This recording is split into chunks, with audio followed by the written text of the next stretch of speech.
Yeah, it was last summer. So I have a 14-year-old son, and he was working that week at our Stave mill in mid Missouri, one close to where I live. And he'd actually gone to the woods at 6 a.m. that morning. Not a big deal, but it left about 6 a.m. One of my coworkers picked him up. They went to the work site, to the logging site. He learned how that worked, and he got a bunch of seed ticks all over, and he was covered with ticks, and he didn't really complain. And then they drove to the mill about an hour away from the logging site, and they worked all day at the mill. And then, and it's hard work. He's working. He's 14. He's a big kid, so he's working. And then he got home about 6:15. He said, and I got home like at 6:45, and I noticed he was the only one home at that time. So he was just sitting in the living room, kind of quiet, resting. And I said, Drew, how was your day?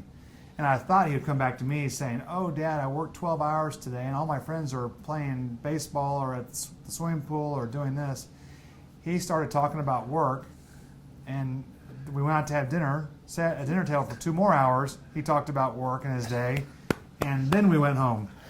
Like at like at 9:30 or something, he stopped talking about it. I was like, wow, now that was a great moment. I mean, but that he can embrace it and find pleasure in work, and something that he hasn't to look forward to. So when he thinks about work now, he's not thinking about, wearing himself out or something I have to do to make ends meet. He's thinking about something that he gets to do to, that's fun. That must make you really proud. Oh man, I'm busting with joy right now. That's music to my ears. You not only got to see that in your son, now you're getting to see Yeah, that my in grandchildren. your grandchildren. Yeah. Don't you know my granddad would be proud? TW. Yeah, I was thinking about earlier today, Seth, my 10-year-old's here working, and it wasn't probably almost my grandfather 100 years ago, J.E., was training under his dad.